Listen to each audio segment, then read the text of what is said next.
This is the NBA Triple-Double edition of the Predictive Playbook Show presented by SportsMemo TV. Thank you for tuning in. And for our returning guests, we thank you a little bit more.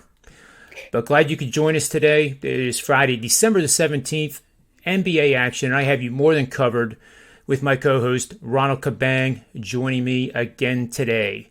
This show airs Monday, Wednesday, and Fridays. I fill in solo 2-minute clips on Tuesdays and Thursdays. And our overall show record on Monday, Wednesday, and Friday, combined efforts between the two of us, is 15-5 against the spread over the last 6 shows. That's 75%. And we're going to look to keep the number above 70 as long as possible. So without further ado, let's get started right away, Ronald, with a game 7 o'clock tonight. Good matchup. And it's kind of like the Battle of Florida, I suppose. Miami opened as a 3.5-point favorite on the road, and they're now 5.5. The total 208.5. I have the latest, which was about an hour ago, at 209.5. The Magic have lost 6 straight, 14 of 15, 6-9 against the spread over those 15 games. They've gone 3 straight unders over the last 3 games, and they have shot 43% or worse in 3 of the last 4 games. The Heat have won 3 of 4 straight up and against the spread, and have covered their wins and not covered in their straight up losses for 17 of the last 18 games. What do you see as the best bet in this matchup, Ronald? Well, I'm looking at the total here for this Heat Magic game. I know you mentioned an hour ago it was at 209.5. It's actually steamed all the way down to 205 at this point, and it's 8:50 a.m. Pacific Standard Time right now. So it's steamed a lot. I actually got this last night at 208. But both of these teams have already been struggling with injuries lately, and now COVID is becoming an issue for them. For the Heat, this will be their 3rd road game in a row, and they continue to be shorthanded. But in their last 5 games, they've allowed the 5th fewest points per game in the NBA at 100.4 points per game. And that's mainly due to their solid defense and slow pace of play in their last 5 games. They're 8th in the league in defensive rating, playing with the 4th slowest pace. And they're actually ranked 1st in defending in the paint, only allowing 36 points in the paint per game, which is surprising because, Bam hasn't been playing. So that's a huge surprise to me. The Magic, they got a few key guys listed as game time decision tonight. Gary Harris, Mo Bamba, and Cole Anthony, their game time decision. But they got a whole slew of guys who are out with injuries and COVID as well. But with or without these guys tonight, they continue to be one of the worst offenses in the league. They're 28th in the league in offensive rating, effective field goal percentage, and true shooting percentage. They also only average 101.3 points per game. Defensively, the Magic are 28th in the league in defensive rating.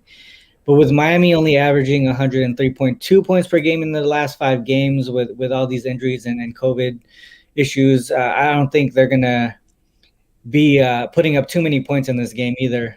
So I think this game stays under the total, even at the low number of 205. I agree with the play, and it has steamed 205, and for good reason.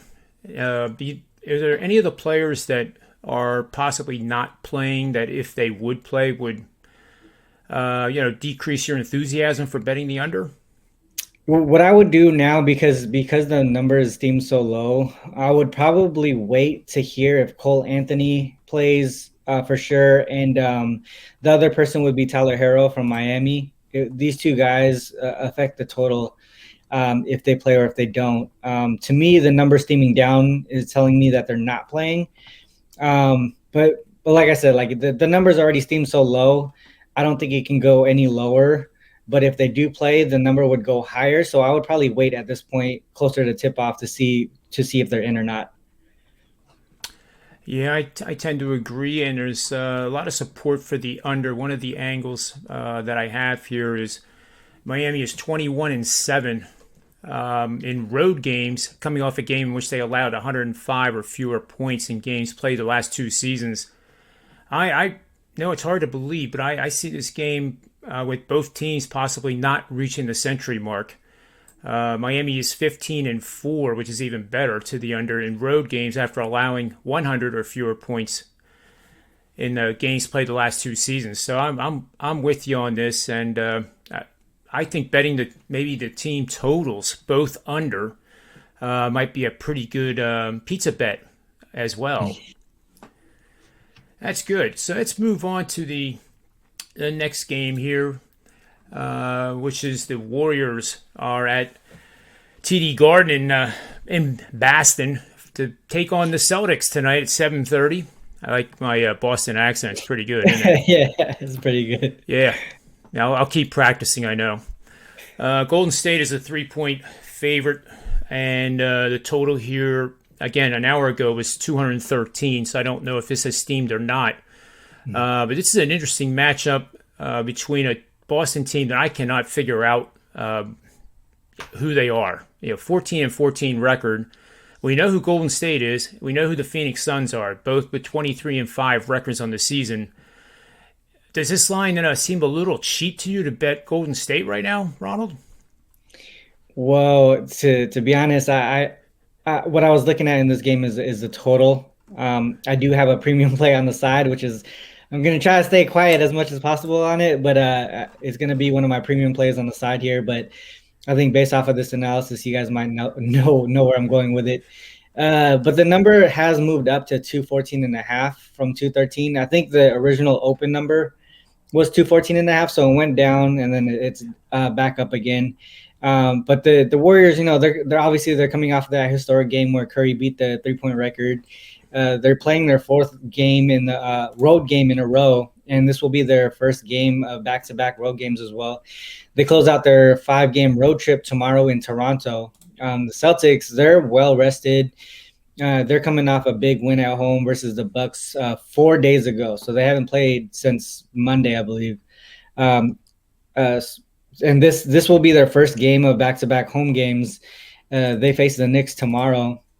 The Warriors, they continue to be an extremely strong under team this season. They're 21-6-1 to the under this season, including 11-1 to the under on the road. It really has to do with them being the number one defense in the league and how they can take that defense with them pretty much wherever they play. But offensively, they're a different team on the road. They're averaging about 10 points less per game on the road than they are at home. Both of these teams are actually pretty healthy, especially compared to all the other teams in the league dealing with injuries and COVID issues right now. And the reason I mentioned this is because with Boston being healthy, that means Jaylen Brown is going to be playing.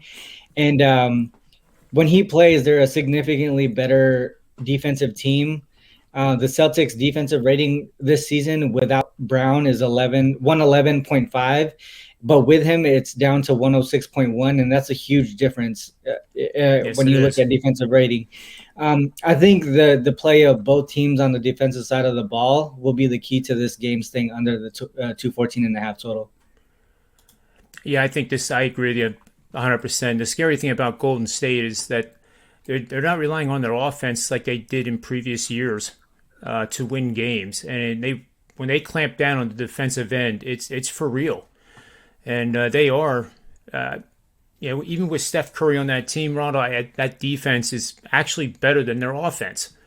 And that's a scary thing if you think you're going to be a contender for the title this year against them and Phoenix. I don't see too many other teams playing at that level right now, and that's why their records are what they are. They're just killing everybody. Yeah, it's going to be interesting to see when Wiseman and Thompson come back into the lineup and how they adjust to those guys coming in. Yeah, absolutely. And Orlando actually is in a pretty good situation for the under as well. I track some of these angles based on the season average of the league, which is 108 points.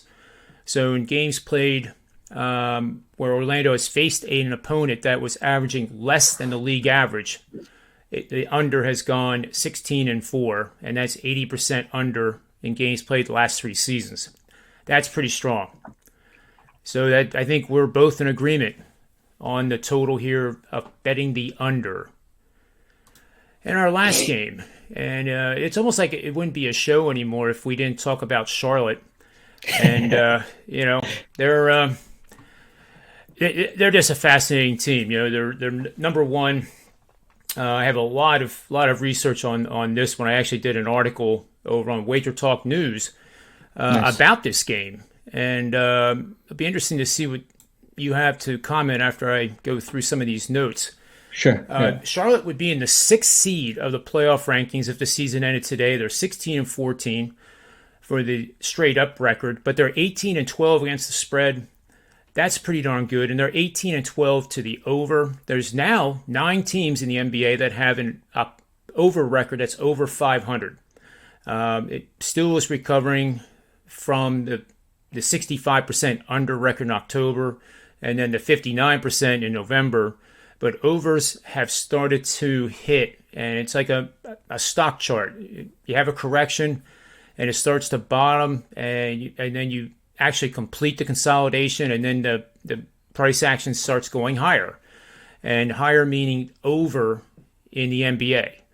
So I do think the overs are going to continue to churn their way back to a more reasonable record for the season. But the Trailblazers have just been horribly bad.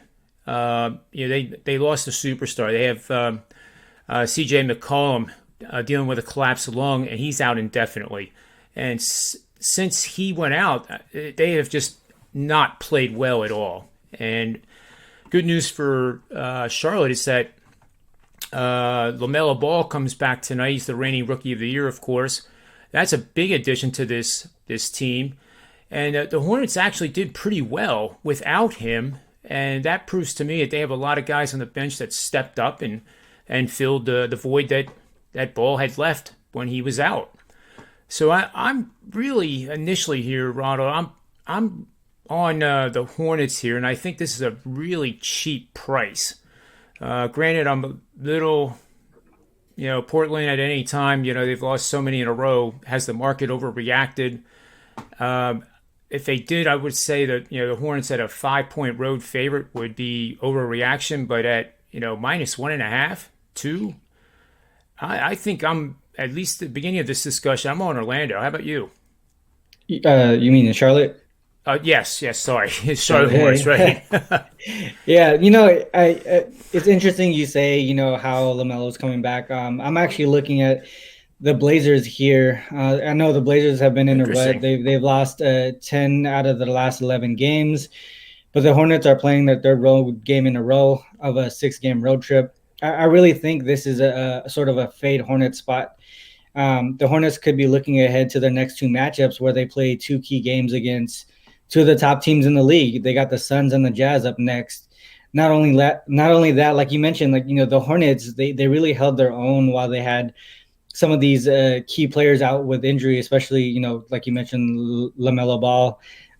But with them getting all these guys back at the same time, this actually could affect them negatively. I think they really built a great chemistry with the guys they had available. Now they have to kind of rebuild that chemistry again with everyone back. Sometimes it takes some time to get used to adjusting back to the players they had previously. You know what I mean? Because the style of play changed. Even with a guy just like I forgot his name. Their center was out initially, and they had to adjust their game, and they hit like 8 overs in a row. And then the guards ended up getting hurt, right? So they had to adjust their game again. And now everyone's back at the same time. Again, they're going to have to adjust. So I think it might take a game or 2 for them to get back together to how they played initially.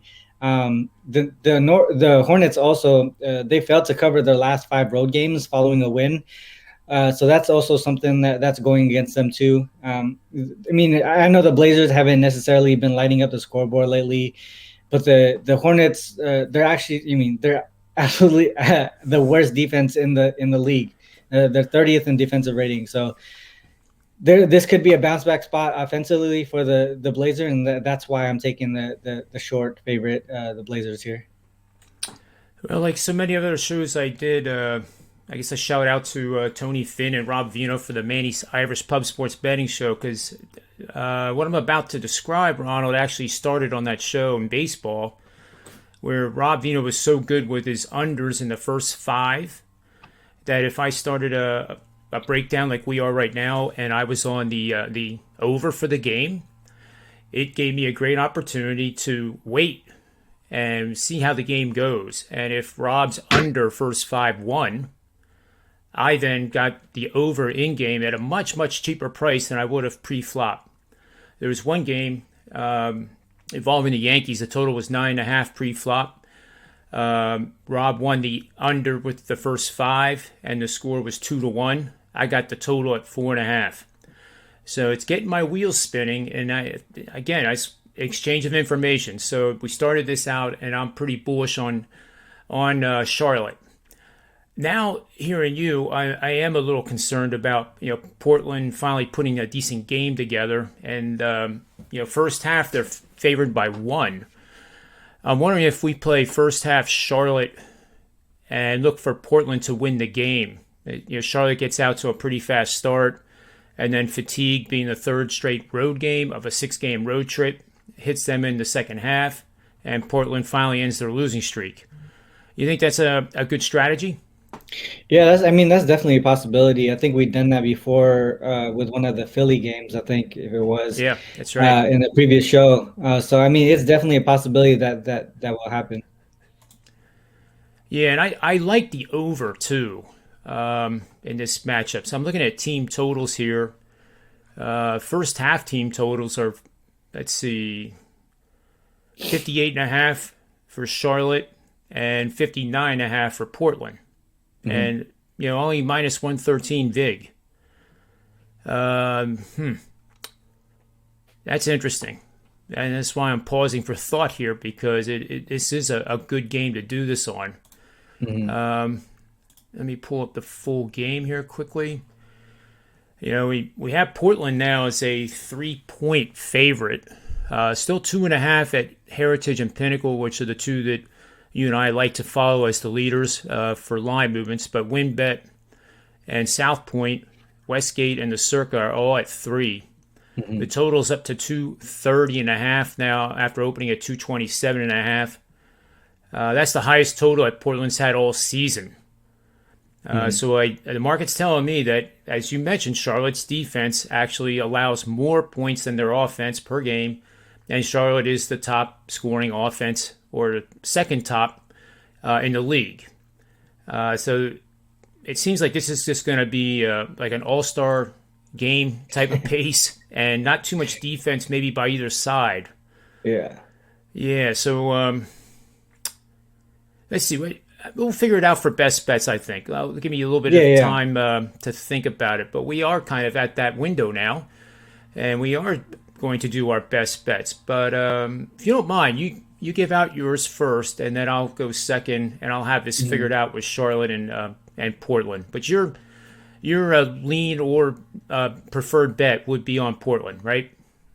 Yeah, for this game, my preferred bet would be on Portland. My best bets for today's show would probably be the two totals: the Heat Magic under 205 and the Warriors Celtics under 214.5.